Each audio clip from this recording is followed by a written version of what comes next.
In the future, we will all live on the moon and breathe our own milk.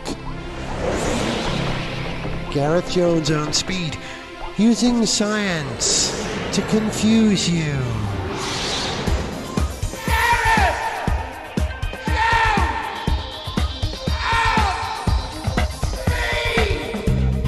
Hello and welcome to Gareth Jones on Speed Season 4.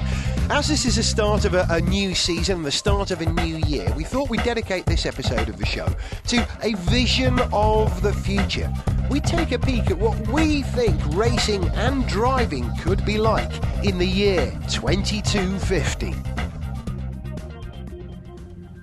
News from 2250. The fastest speed achieved in London since 2011 was recorded yesterday when Lady Clive Sinclair, a genetic clone, drove a Ford Model X from King's Cross to the neighbouring station St Pancras in a record 58 minutes. I like the idea of the Ford Model X. If you visionise the future, okay? Retro future. Yeah, well, yeah, that's right. Where would you go? If you started with the Model T, they did the Model A, you could go. We've never had the Model X, have they? It's a good name for Ford. Here's another good name for Ford in the future. Right. The Consort. Wouldn't you buy that? Is it an Escort? Is it a Consort? Oh, it's a Consort. Well, it sounds kind of racy. I like the sound of it. I'm going for a Ford Consort. Spelt with a K. Consort. No, that's not so good. I won't. Vision of car names in the future. This is what I'm fishing for here, guys. How long before we have the Aston Martin David? Or the DR1. The DR1, yeah. Maybe. He did, with big Sterling's long arms driving it. Yeah. Mini. The B1. The B1. No, it was the DR1. That was a DB one, wasn't it? DR1, DRB1.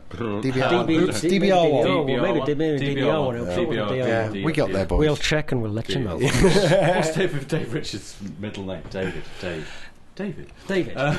Okay, future car visions. Come on, guys, give me some future car visions. Driving in London. You know, when at the moment, in fact, the United States is under attack in as much as their foreign policy is going a little bit wobbly, to say the least, and they're losing a lot of people over in Iraq. And what happens is the movie industry compensates by making lots of cheery, optimistic films about how America's great. I mean, you look at something like Cars. Have you seen that Cars? The animated I haven't movie? actually seen it. No. It's a fantastic example of exactly what happened during Vietnam, during the Second World War, with a lot of cowboy movies, for example, where they made all these films about the strong homeland and a nostalgia for an America past and how it could still be recaptured, to give people at home some inspiration. And I think that's one of the things about the US, that they have this sort of romantic attachment to their own past, and they're not embarrassed to summon it up. So here's the thing, and this is already happening. The car is under attack for being the killer of the planet, which we all know is overly simplistic. But in the meantime, we have the Ford Interceptor at the Detroit show, and I think that's Detroit sort of going, okay, things are bad, but come on, people, look at this, we can still do something like this. And so I think in the future, as environmentalism kind of seeps into the consciousness of car makers ever more, and they feel so guilty and embarrassed, what they'll do is they'll overcompensate, particularly in the US, and you'll suddenly get like the Ford Thrust Bastard and stuff like that. And they'll try and just fill in the gaps to make people feel good. And just like sort of, over here we've had, the Mini reborn as a new car, we're sort of going to get reimaginings of, 1957 Cadillacs and muscle cars and, and all that kind of... Yeah, we built the Ford Model A, but it's exactly 11 times larger than the original model. It uses up over 15 gallons, that's imperial gallons of fuel, simply changing from first to second. That's how we like our cars. The Dodge Metal Hammer. That's a car.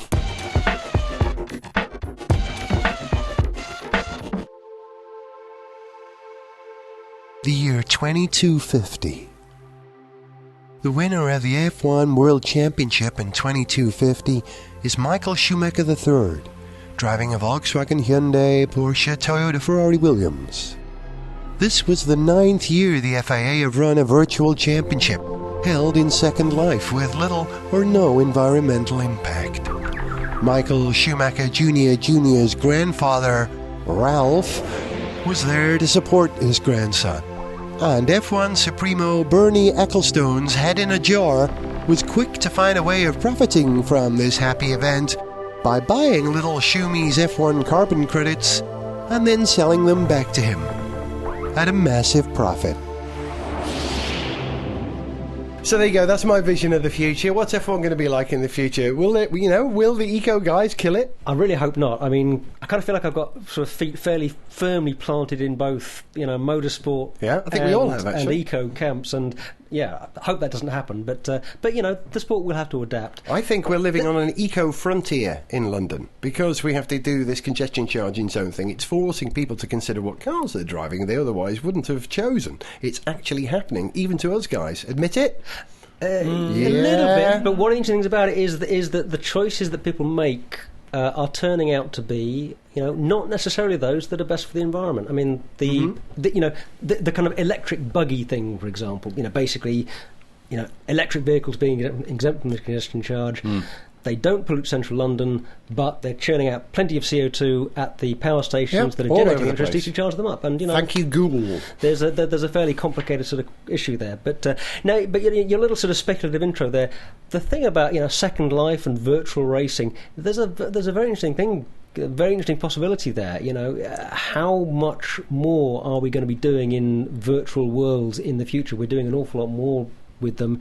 It's a gag, but there could be something in it. Well, yes, but how you watch a Formula One race, and I think there's an intangible part of it that is like watching a James Bond movie, where you like the exotic locations, you like the sense of something going on the other side of the world, that it's exciting and glamorous. They had that and in Super also Monaco the Grand Prix on the Sega Mega Drive, you know what I'm saying? But that's the thing, it's in a computer. So, in fact, all the F1 drivers take this virtual world to its zenith, could be sitting in their apartments probably in Monaco, ironically, or wherever Taiwan. they live. But, Fernando Alonso lives in Oxford or something, so he could be sitting in his house in Oxford racing on a Sunday on a bloody Xbox or something. Now, I don't really want control. that. No, I don't it's want not somehow I don't think the it'll come to spirit that. of F1, which is that it's the pinnacle of motorsport and it bestrides the globe. And obviously it's hugely profligate and it just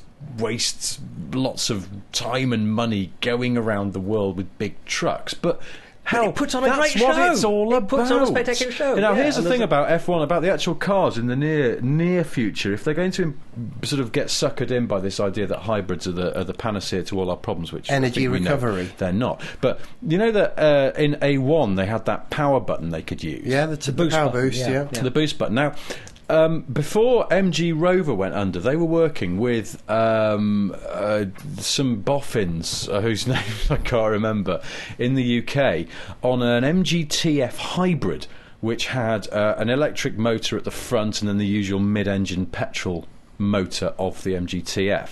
And one of the interesting little tricks they came up there was because they were trying to work out how a hybrid could be an effective sports car, was a power button, and it drew on the battery reserves to punt a load of power into the electric motor, which was then recharged as you drove along normally on the petrol motor, to give you like a little shot button for overtaking. There's something they could bring into F1 if they're going to insist on F1 cars being hybrid, which who knows, maybe they will. Then they could do that, because I love that power shot button thing from A1. I think it's a great idea. Yeah, it works. It's in other motorsport series as well. Champ Car have it, Formula Parma, Audi have it, but it certainly mixes up the pack. It works. Yeah, I mean, arguably it doesn't do quite as much for overtaking as you would hope, because everyone's got the same button, so when one guy presses it, the other guy can press it. But when you use it, it is when you use it. It's the entertainment button. It does help, and it's the motortainment button. And rocket launchers as well. Now, a button for those would be... I like the way you think outside of the conventional box. The Car of the Year Award 2250 goes to Mercury. No real surprise there, since the Thames water level rose 15 metres in 2229, creating the Isle of Primrose. Mercury outboard motors are renowned for their reliability.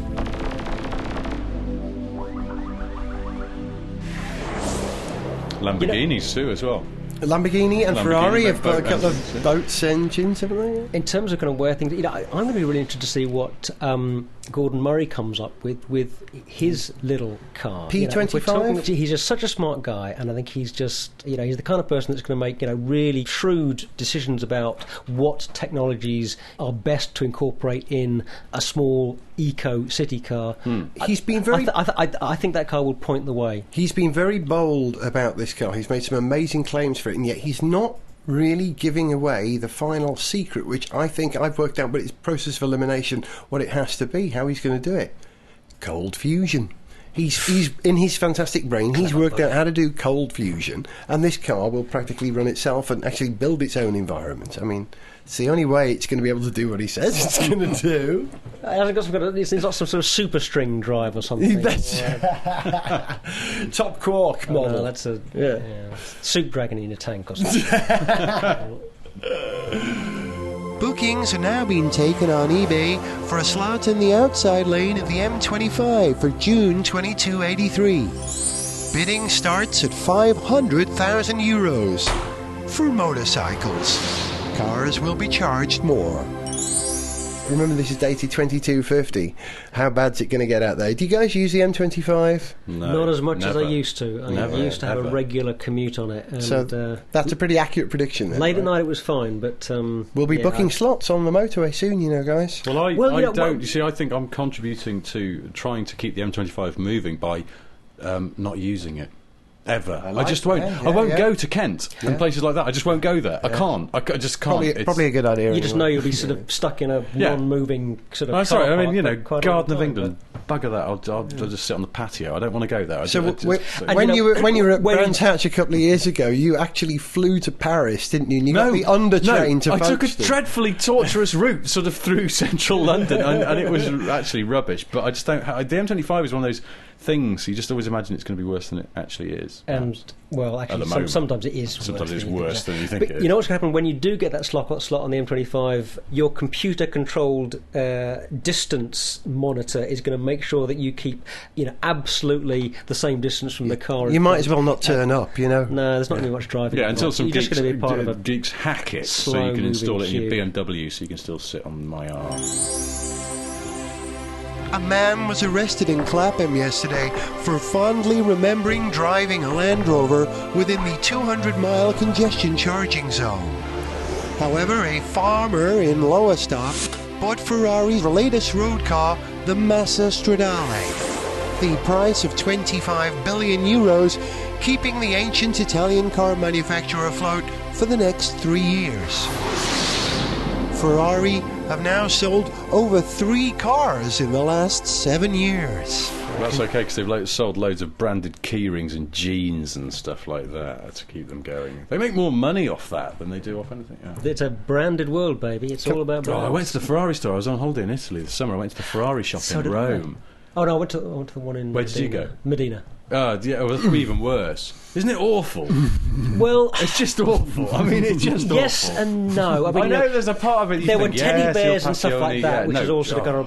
But there was some really nice sort of. But there's some lovely stuff at the side, so that was okay. Oh, you see, that's the thing. The one and I did get a nice poster. Museum. I got a really good poster, so I was happy. Yeah. Some beautiful prints of cars and stuff like that. Yeah. But the absolute zenith of the terribleness in the one in Rome, and I've checked this on their websites. It's a freely available thing for €100. So what, 60, 70 quid. You can buy a fake Ferrari key. Just to kind of sort of put on the coming to a dreadful wine bar near you. It's just appalling. €100 as well. God, have they got no dignity at all? If you're enough of a sucker to want to pay €100, yes, I know. It's almost like a psychometric test. When you buy one, a buzzer goes off, and they arrest you for being mentally ill in the brain, because it's just you're an idiot if you buy that. It's appalling. Traffic news from the future. Nightmare scenes here in Knightsbridge, where anti-environmentalists driving cars, some with engine capacities over 800cc, have created a moving traffic jam thing to protest the banning of cars over 350cc from inner London. It's a breakthrough. At least the traffic's moving. Guys, that, a nightmare vision, but that's kind of what's happening, isn't it? The big guy's been forced out on price. Well, yeah, but they want us to drive little lightweight cars. The pressure's They on. do, but I mean, an interesting thing happens here, whereby you make expensive stuff that you don't want people to do, which is a fairly effective way of kind of modifying human behaviour. But you get there are always going to be plenty of rich people who are prepared to pay the money to do that traffic thing, jams. and then you create resentment because people that don't have the money to indulge themselves in, the number of parking tickets and fines and this and congestion charging that you get, feel that it's unfair, and if you and can it is afford unfair. a Range Rover supercharged, you could afford 25 quid a day. God knows it's probably a company car, and your company are paying you back for the congestion charge because you have to get to your office from your big house in Surrey. So it doesn't matter two farts to you. It's just another slightly inconvenience. You have to get your PA to do the congestion charge every day. It doesn't matter. And the thing is that what it's doing in the meantime is royally buggering businesses and people who actually need to get into the city centre. And I'm not being all communist about this. It's just that if you have got a Range Rover, you can probably afford it. So it's not a deterrent in any way. It's an inept, stupid thing that's been done actually by a man who's basically a communist in London. And I'm kind of really I'm in many minds about this because I've spent insane amounts of money on congestion charge fines mostly, which is mostly my fault for kind of letting them get that far. But but it happens. We won't go into that. Yeah. But I think that basically the congestion charge it's basically a really good idea because you have to manage traffic in places like central London in some way, and slapping a charge on people to drive in and out is just it's just a really sensible way of discouraging at least some of the people who otherwise are going to do it from doing it. It's really not a bad system at all. It's not the only thing you can do, and it's not the only thing you should do to manage traffic in a city like London. And having a really good public transport system is the first thing you should do. Which, London's about as good as it gets in this country, at least. I think. Yeah, maybe. In terms of its reach and its flexibility and everything. Although there's still plenty wrong with it, but it does just about work at the moment. London better than it did. Would you say? Yeah, I still drive in London from time to time, and I can do it. There was a period where I just wouldn't even conceive of doing it. The congestion charge did make it less crowded in the centre of town a lot of the time, I'd say. Gareth Jones on Speed, the year 2250. Well, how about this? Another vision for the future. One trend that's happening is cars getting smaller and cheaper. There's this thing about is it the $1,600 price point that some car makers are trying to hit? Yeah, for there's a lot of different things in the the 1 lakh car, which Tatra. In India, which is fascinating. They've now said it's like 1 point something lacquer, but it's still an incredible piece of cheap. So they're trying to make a new car that cheap, and it's going to be a small car. It's forcing radical thinking about ultralight. It genuinely is. You've seen this thing at the Frankfurt show, the Volkswagen Up, except it's got an exclamation mark after it, so it's actually the Volkswagen Up. So they remember that band a few years ago, Therapy, that had a question mark. Therapy. And so this is the Volkswagen Up, and there's Toyota supposing. I know exactly. Up. It's rude. It sounds like a breakfast DJ. And then there's Toyota doing something sort of sub Yaris-y, sub Igo-y type car. Yeah. And apparently Renault are going to try and even up the ante from that Logan. The Logan, which is an interesting piece of engineering. I mean, fundamentally, bog standard front wheel drive sort of. But it's the detailing that makes it interesting, the way that they've sucked the cost out of it, which I guess doesn't matter to normal people. I like the way that they're thinking, Renault, in terms of keeping car costs cheap in manufacturing cars like their Logan, the Dacia Logan. They're doing things like symmetry, creating perfectly symmetrical parts wherever possible, so there's no difference between the left-hand side and the right-hand side. Technically, they can be pressed by the same, and that brings the cost down. That's a great thing. They stripped down the Rover SD1 though for the symmetrical dashboard, which, let's face it, was years ahead of its time. True. Yeah. If you really want to bring the costs of the car down, though, why not go open source? Why not, take an idea from the software industry, open source cars? Now, this is I don't know, this thought kind of crossed my head the other day, and I just did a kind of quick source to see what might be, if there's anything kind of happening in this right now. And for anyone that doesn't know, in the software world, open source is a way of developing things that involves people collaborating, just sharing voluntarily, code. sharing code, sharing ideas, and building something collaboratively, which no one person has the rights to, no one person owns, and which they share freely. You're allowed to modify this stuff and do it as long as you kind of contribute. And so the idea of an open source car project is essentially that anybody that can design bits of the car would be contributing their bits to design, and somebody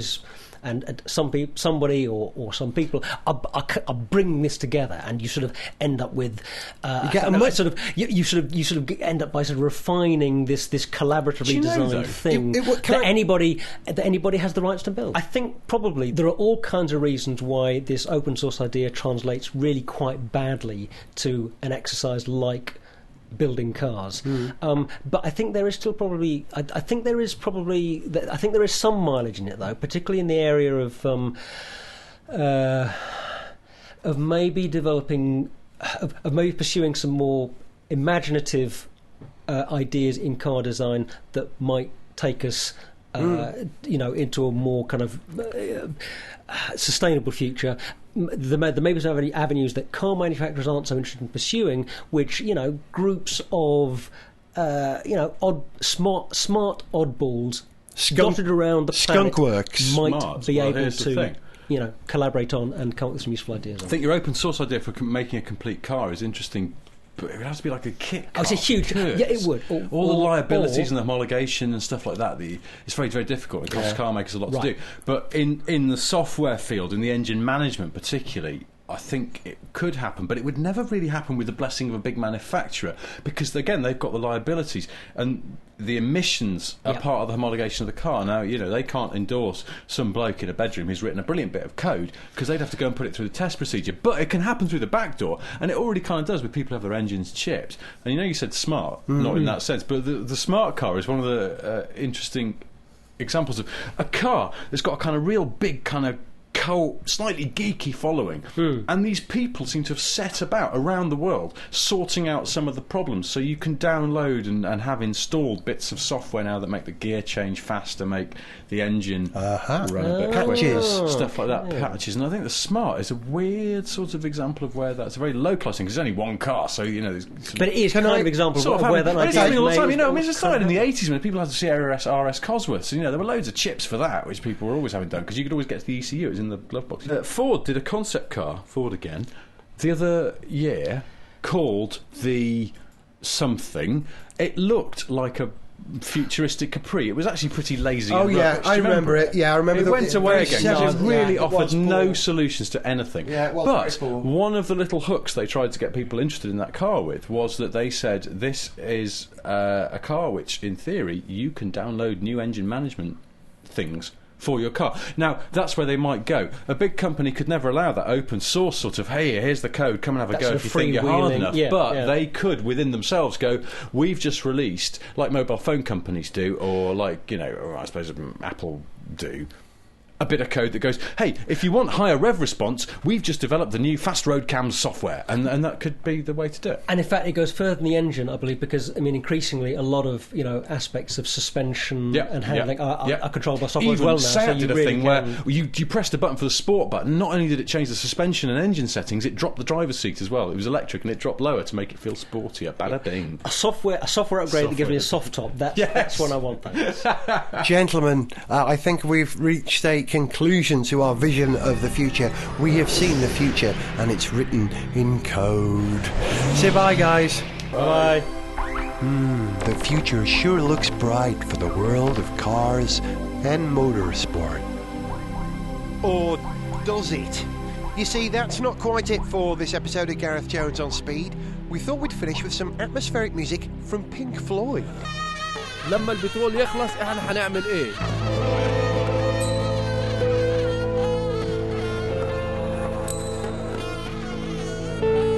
Now, of course, we couldn't persuade an enormous band like Pink Floyd to record a song about cars, especially for Gareth Jones on Speed. Of course we couldn't.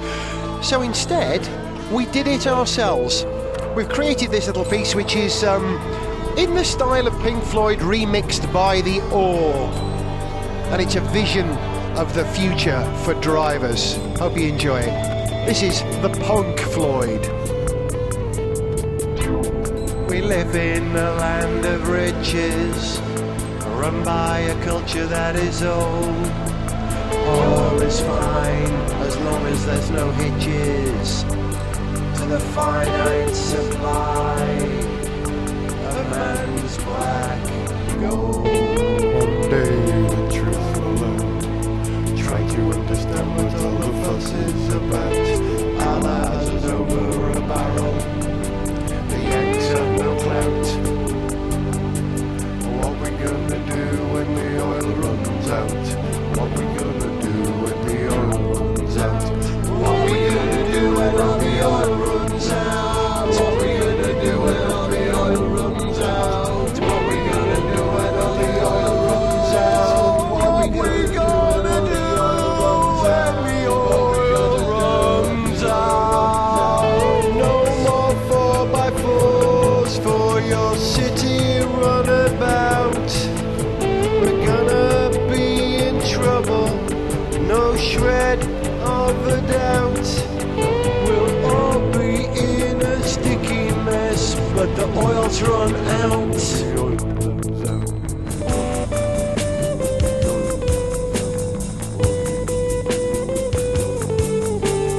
Only a fool would use a fossil fuel.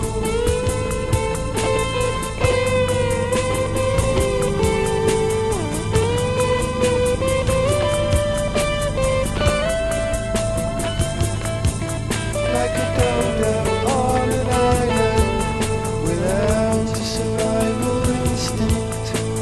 We are not so primal, we're just recent arrivals. Watch us go,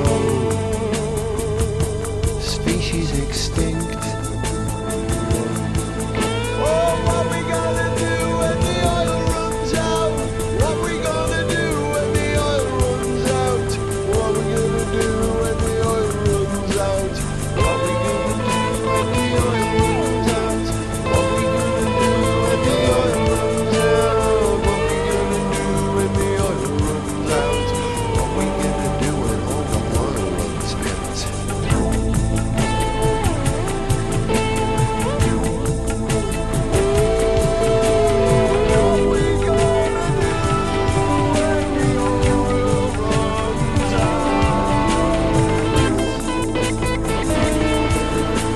شو بدنا نعمل لما النفط يخلص؟ Keeping America competitive requires affordable energy. شو بدنا نعمل لما النفط يخلص؟ And here we have a serious problem. لما البترول يخلص احنا هنعمل ايه؟ America is addicted to oil, لما البترول يخلص احنا هنعمل ايه؟ which is often imported from unstable parts of the world. شو بدنا نعمل لما النفط يخلص؟ The best way to break this addiction is through technology. شو بدنا نعمل لما النفط يخلص؟ Since 2001, we have spent nearly $10 billion to develop cleaner, cheaper, and more reliable alternative energy sources. And we are on the threshold of incredible advances. ولما البترول حيخلص طب احنا هنعمل ايه؟ We must also change how we power our automobiles. We will increase our research in better batteries for hybrid and electric cars and in pollution-free cars that run on hydrogen. We will also fund additional research in cutting-edge methods of producing ethanol, not just from corn, but from wood chips and stalks or switchgrass. Our goal is to make this new kind of ethanol practical and competitive within 6 years. Breakthroughs on this and other new technologies will help us reach another great goal, to replace more than 75% of our oil imports from the Middle East by 2025. احنا هنعمل ايه لما البترول يخلص؟ This country can dramatically improve our environment, move beyond a petroleum-based economy, and make our dependence on Middle Eastern oil a thing of the past.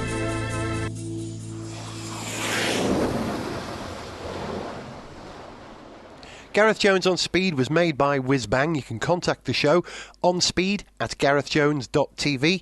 You can visit the website www.garethjones.tv and read the lyrics and find out more about the show, or subscribe free at iTunes.